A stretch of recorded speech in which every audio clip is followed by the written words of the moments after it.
Hi, and welcome to the Comfy Red Couch. My name is Tracy, and I'm your host.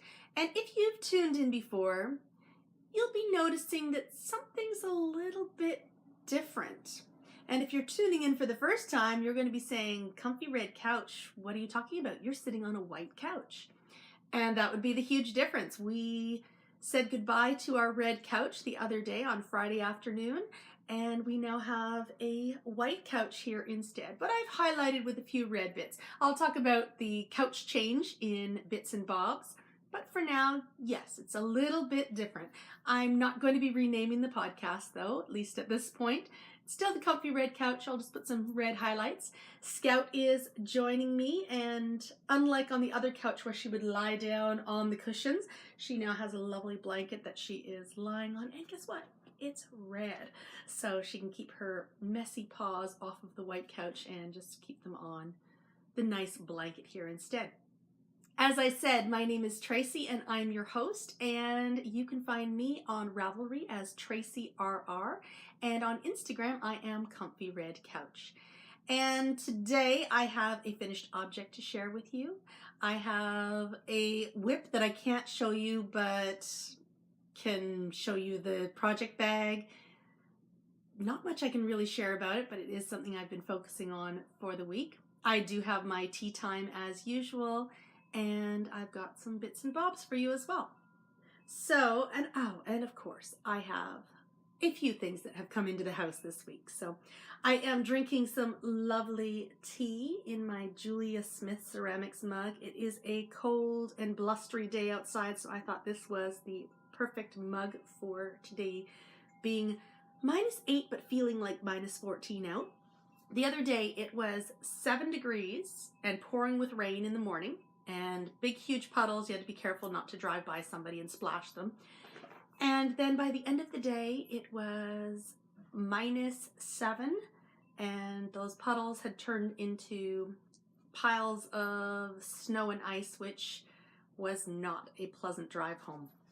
So today I am drinking, wrong way, my lovely Whittered Earl Grey that was gifted to me last week, and I am just having a lovely cup of Earl Grey. It smells so lovely, and it's just one of those classic teas that you can never go wrong with. So, cheers. I think I just spilled some tea. Anyway, let's get on with the podcast. This week I spent most of my time focusing on 2 projects, so I don't really have as much to share as I'd like.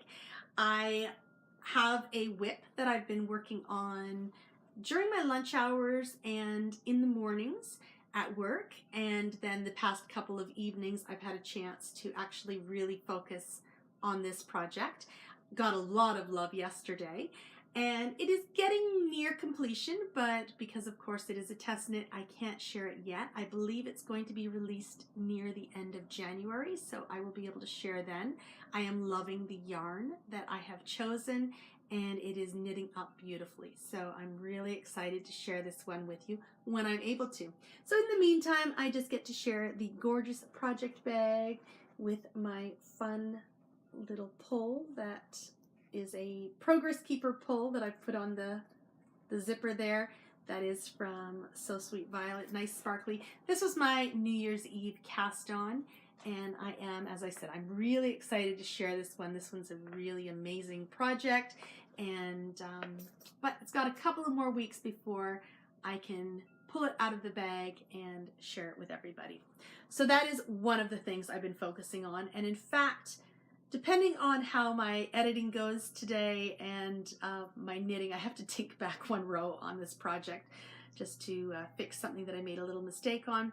But it's possible I might be finished this project tonight, and if not tonight, tomorrow for sure. So that'll be nice, and then I'll get it all blocked and photographed and ready for release. The next project that I'm going to share had been living in my pink hazel bag, and that is my Oracle shawl, which I did for the Spirit of Autumn knit along.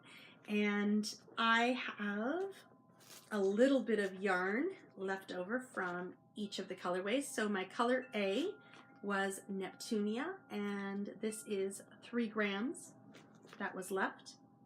My color B was Black Pearl, and there are 10 grams of this yarn left. And my color C, Fairy Hair, which is the one that is actually supposed to use the most yarn, I had 12 grams left. And that's because I made some modifications in the final lace section because I was not going to play Yarn Chicken with about 1,200 stitches per round. So I'll talk about what I did a little bit differently with this. So I have some lovely Woolen Vine yarn left over.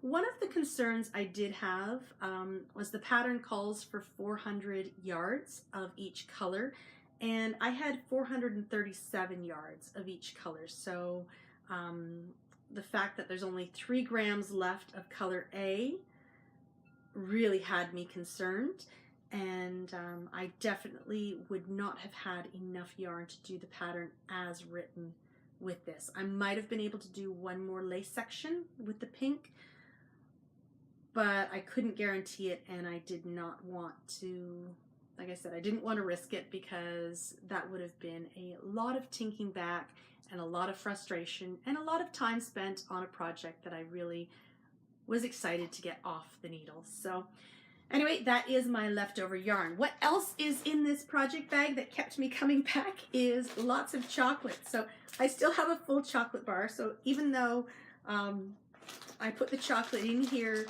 to sort of keep me coming back, I didn't actually eat it.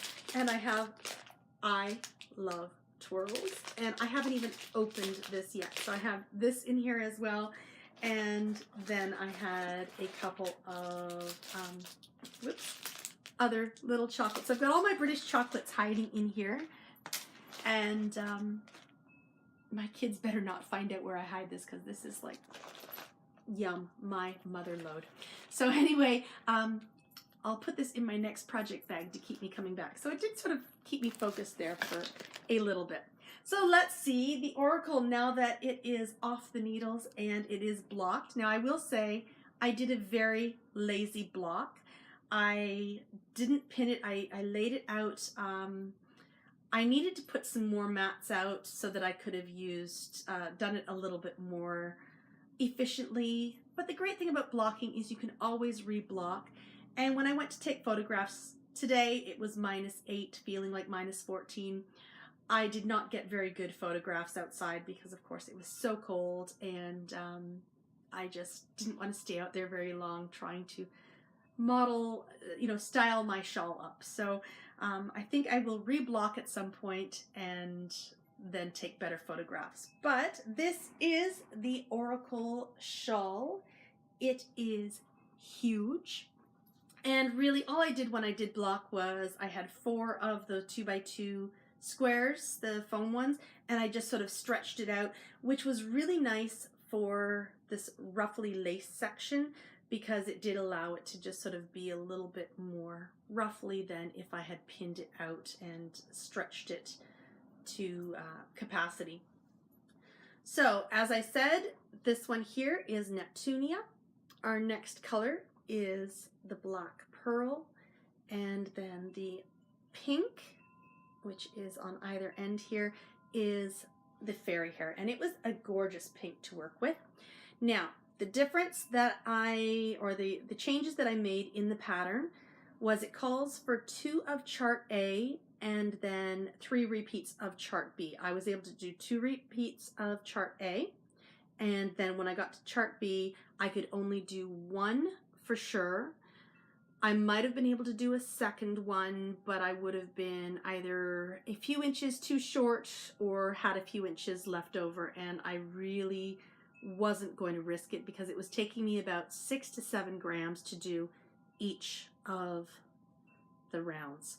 And when I started bind off, I believe I had 29 grams of the Black Pearl, and now I'm down to 10. So it took me 19 grams just to do Black Pearl bind off. So it is a beautiful, beautiful big shawl, and I guess there's many ways to wear this shawl, and I'll have to figure out all the different ways. But I am happy to say it is finally off the needles, and I was able to declare it a finished object on Ravelry today. I love the colors. The narwhal yarn was really lovely to work with, and I am going to be keeping this one because I put a lot of hard work into it, and as I said, I love the colors. They're very much, this green just makes me so happy. So this will be a lovely spring shawl. It'll be nice and warm because my office still gets very, very cold, and even in the house it's been very cold. I've been wearing a hat in the house the past few days because it's been quite chilly. So I'll have to figure out all the different ways you can wear this and mess up my hair as I'm doing it. But yeah, it'll be nice and snuggly to cuddle under when I am a bit chilly or just want to style things up a little bit. So that is my oracle. I am happy to say I am finally finished because, of course, hosting the knit along and then not finishing by the knit along date is a little bit, I don't know if it's quite embarrassing, but I was a little disappointed that I didn't time manage myself a little bit better. But sometimes that's how it goes, and I mean, oftentimes when we end up sort of thinking we're going to make something, then we make a big, huge mistake because we're panicking. So I thought it was better to take my time and do it correctly than to make a big mistake and then have to take back, which there were a few rows where I did have to do that. But for the most part, I did use stitch markers, which kept me on track, and the lace is very beautiful, and I very much enjoyed doing the brioche section as well. So a nice mix of lace and brioche, and something for my wardrobe. So yay! Super happy about that. And that is my only finished object this week, and obviously that's a pretty big finished object to have. So it didn't give me much time to work on socks or any of the other things, but as I said, I am working on the test knit. I'm hoping to get that off the needles, and then I'm hoping that I can share some sock progress next week. But for now, that's all I've got for my favorite things.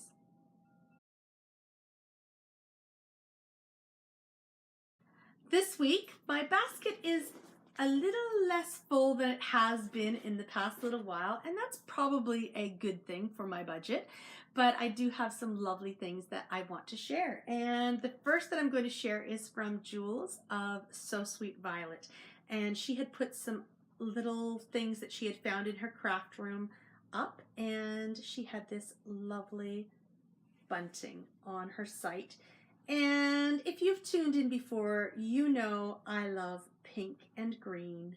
And this was a pink and green bunting that I absolutely just fell in love with and thought I would love to put this up in either my craft room or my office. I'm actually thinking in my office on the fireplace because it's not a working fireplace, and it'd be just really nice to sort of string across where the mantle is, and just a beautiful, just something beautiful that I can, when I walk in there, makes me feel happy, or if not there, across the bricks on the fireplace. But I think I'm probably going to put this in my office. So beautiful, well made, and just such gorgeous fabrics. And that, as I said, was from Jules of So Sweet Violet. And this is her Etsy shop that she had these on, and Jules is just switching over from the Etsy shop to her own shop now. And so there are a couple of things still in Etsy, including a couple more of these. There's a gorgeous rainbow one that I was very, very tempted to go and get as well. But I thought, I've got to save the beauty for some other people too. So anyway, this is going to adorn one of my special spaces, and just be a daily reminder of all of the lovely makers that I love to touch base with, and that I love to have their wonderful handmaids. So something a little bit different. We don't really have buntings that we string across, I don't think, too much in Canada, but just that little bit of British flair for sure. The next two things that I have to share are, one is from So Sweet Violet and the other one is from Nora George, but these are gifts for my lovely sister-in-law and also for her daughter Violet. So if my sister-in-law Julie is watching, cover your eyes, cover your ears, get the kids out of the room, because I'm going to share some really cute stuff that at this point I don't want you to see till next week. So first off, from So Sweet Violet, I have some lovely butterfly hair clips for my niece, whose name is Violet. And these are those gorgeous little ones that I was wearing. And I also bought another set for myself because I just think they're too adorable. And they're just a bobby pin with some beautiful, beautiful Liberty fabrics that have been cut into the shape of a butterfly. And they're just absolutely wonderful. So I got those for my niece Violet, and for my sister-in-law, and I hope she's not peeking, I got some Star Wars things because she and her family love Star Wars. And this is a collaboration that was between Tracy of Nora George and Hannah of Corner of Craft. And Hannah made some beautiful beaded, genius beaded stitch markers, and Tracy had some Star Wars yarn that went along with it. I ended up getting these progress keepers or stitch markers, whatever you want to call them, because they're on like an earring clasp, so they've got that flexibility. I bought these after Christmas, so they didn't come with the yarn, but this is BB-8, and this one I think is just amazing, is Darth Vader. So who doesn't want a beaded Darth Vader? I'm not a huge Star Wars fan, but I love this. So when I saw these come up, I thought I have got to get these for my sister-in-law because they're just too cute. She's not a knitter yet, but I'm sure she'll find something. Maybe she can wear them as earrings because they are on the drop earring clasps. So she'll figure out something. And then with Violet's beautiful little butterflies, just some fun things to give them this weekend when we go to meet with them. So I'm excited about that. Next thing in my basket, and the rest of my things are from Tracy of Nora George, and I got two lovely little packages. One's going to be a spoiler alert, but the first one is going to be Tracy's gorgeous fur on sparkle, and you can see that sparkle there. And Tracy described this as her perfect green, and it is a gorgeous, gorgeous green.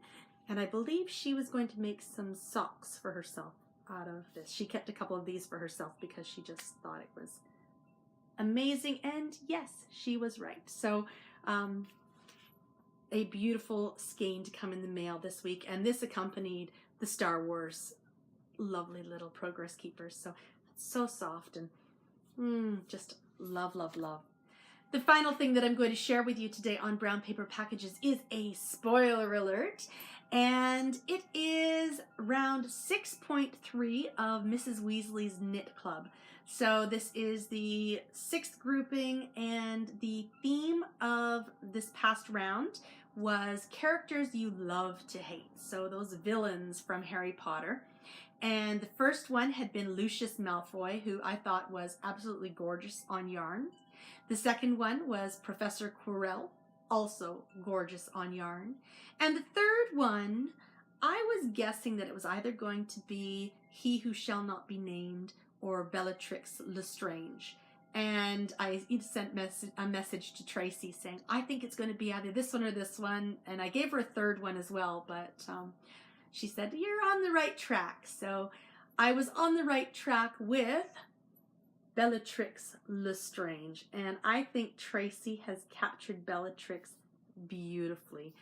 These beautiful light pink with some dark pinks and purples. There is blue and black in there. And I really think she's captured the complexity of the character so well on yarn. So this is my favorite super sock base, so a gorgeous merino nylon blend, and just such a lovely squishy yarn, and just a fun one to add to my collection. And I have signed up for the next I'm going to say rounds of Mrs. Weasley's Knit Club because I just put myself on the automatic debit withdrawal because I did not want to miss, and I don't want to have to stress out about, am I going to miss a Mrs. Weasley's Knit Club, because I really do enjoy those knit clubs. So I did sign up for the next few, so there'll be more spoiler alerts, but for now this is our gorgeous spoiler alert for today. And that then leaves us with an empty basket and the end of brown paper packages.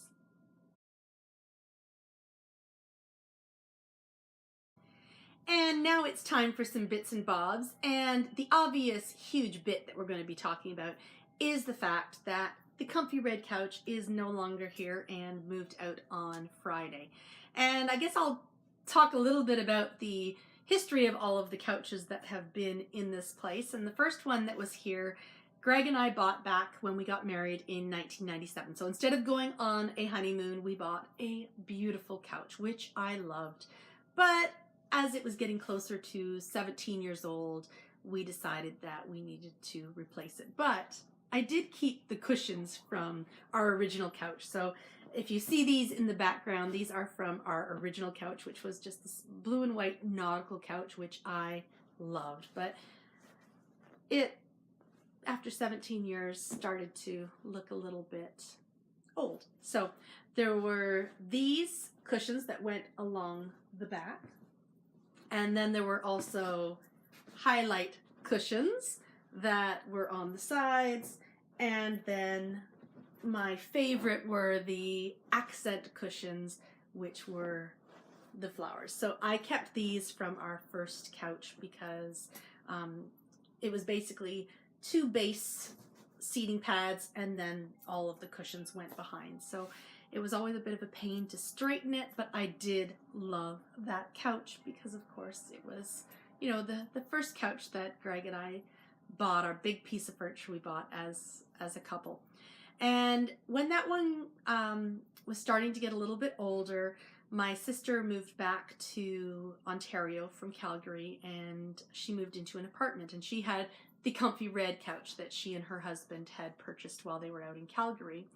And it didn't fit in their apartment, and so the thought was, well, why don't we switch out our old striped couch and we'd put the Comfy Red couch in our place. So that is how the Comfy Red couch came to live at my place. So it was sort of a not a brand new couch when we got it, but a nice couch to have. Certainly I do like the color red, but so it lived here for a few years, not terribly long, and it was one of those big box store couches, so not the best quality couch, but a couch nonetheless. It suited my needs for sitting, watching TV, knitting, all that stuff. So anyway, that one has gone back. I'm not sure if my sister is taking it back or what they're doing with it, but my mother's friend was, I think, downsizing, and they were getting rid of their couch. So this is not a brand new couch, but it's a nice quality couch. It the price was right. We got it for a nominal fee, but a nominal price, but a nice one to have. So it's got the nice solid backs, which is great, so Scout hopefully doesn't lie on them. And I have been covering it over the past couple of days, mainly because at this point I don't want to have paw prints all over it, especially in the winter time. So it is a lovely comfy couch. I do have the red accent on it for now. At this moment, I am not going to be renaming the podcast the Comfy White Couch or anything like that, but we will deal. I'll highlight with red, you know, we'll keep it as the Comfy Red Couch for now. It's kind of funny because I had always worried what's going to happen when we get rid of the red couch, and it ended up happening a lot sooner than I was expecting. I was thinking that once the boys were a little bit older or moved out or something along those lines, I was going to want to get like a nice brown leather tough couch which can handle dogs a little bit more than fabric couches. But this one came along. It was a great opportunity, and so we bought it, and it is now our centerpiece in our sitting room at the front of the house. So I'm happy with it, and I just think it fits the space a little bit better as well, and it is definitely comfy, which is really important. I tend to actually hang out down here in this corner here. This is, I'm like Sheldon. This is my spot. And if anybody sits there, I get really kind of rattled.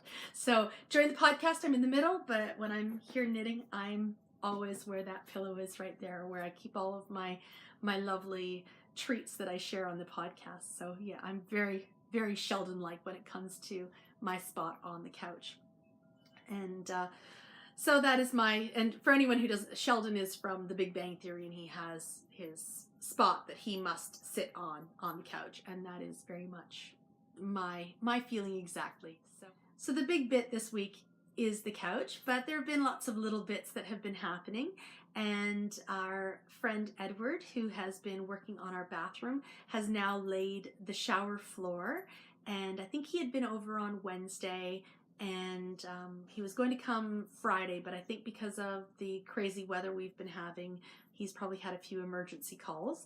But so the shower floor is down, and we now need to put the subway tiles around the bottom part of the shower, and then it needs to be grouted, and then we will finally be able to use our shower again, which will be wonderful. It's looking great, and I'm really excited to finally have the shower back in use, because even though it's nice to have a bath, there's something lovely about having a shower and not setting off the fire alarm. So that's another bit that's happened this week. So this past week, we were all back to regular routine, and it did not start off very well. On Sunday night, I tried to go to bed early. I was in bed by 11, lights out by 11:05, but I lay awake having the hardest time falling asleep. And it was 2:30 before I finally, I think, fell asleep.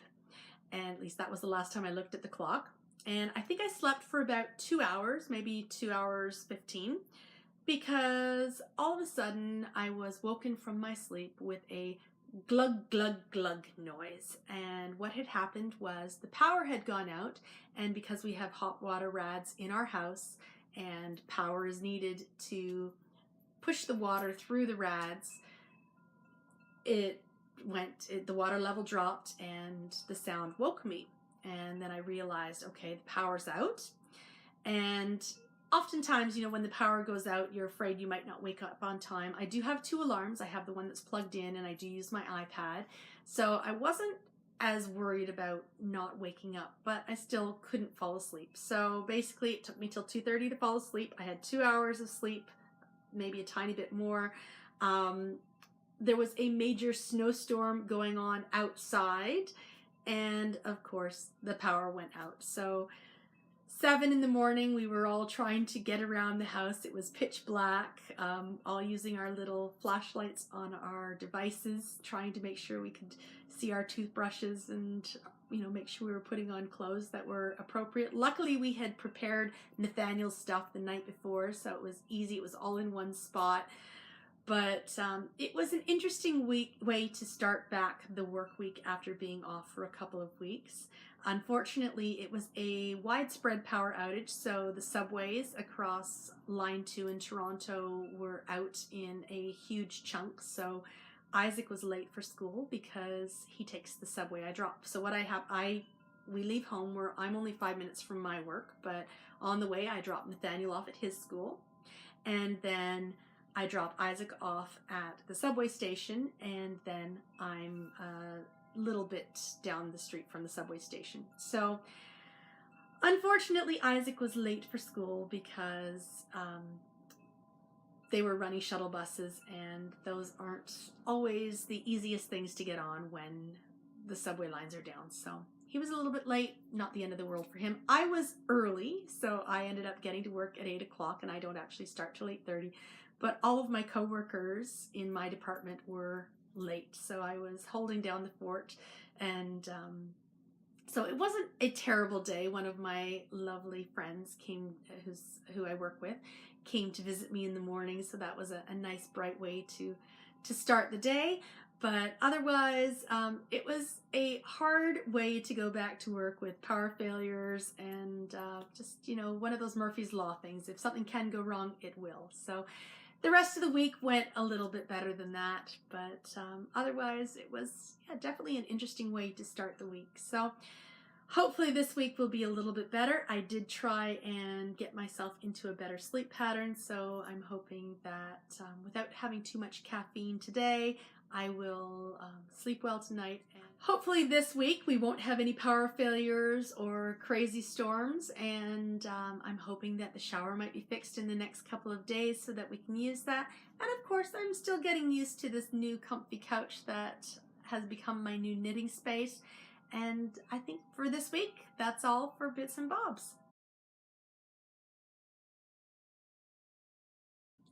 Thank you so much for joining me on the Comfy Red Couch this week. I hope that you've had a chance to just sit down, unwind, take a load off, get some work done on your favorite project, and just enjoy a lovely beverage. And I look forward to seeing you next week on the Comfy Red Couch. Have a great week. Bye.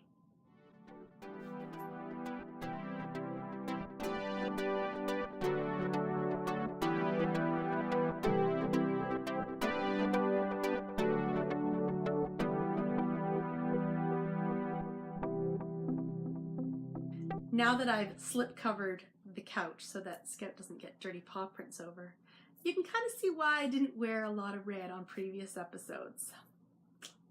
Talking heads.